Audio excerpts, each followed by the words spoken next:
There's an entire chapter in this week's Parsha, Parshas Naso, that's dedicated to quite an obscure topic, the Nazir, the Nazirite. That's the person who takes a vow which forbids him or her to drink wine, take a haircut, or come in contact with a corpse. The Torah is eternal. As far as I know, there have only been a handful of Nazirites in the last 2,000 years, which makes this whole subject pretty unrelatable. So I've often wondered, what is the eternal lesson we could learn from a Nazir? Lately, in the Daf Yomi program, we studied the Talmudic tractate that discusses the Nazirite laws. On one of the pages, I came across an interesting question which I think sheds some light on our issue. But before we get there, I first want to say thank you to all those who have liked our videos and subscribed to our channel. It really helps our work spread further online, and if you haven't yet, please go ahead and hit the subscribe button. You'll be very happy that you did. The Talmud there describes a scenario where a Nazir and a Kohen were walking down the road and chanced upon a corpse. Now both of them are biblically forbidden to touch a dead body, but they're the only ones around, and someone has to do the burial.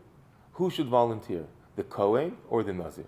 Essentially, the question boils down to whose holiness is greater. But that doesn't make much sense.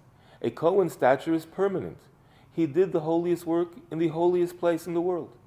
How can you compare him to a Nazir who could be a nobody and would typically finish his term after only 30 days?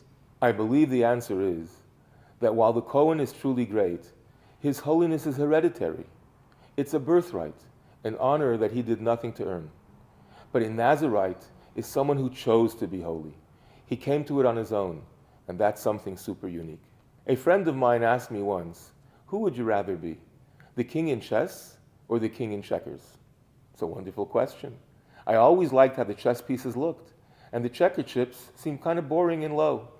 So instinctively I answered, well, if you ask me, I'd rather be the king in chess. And I'll always remember what my friend said to me.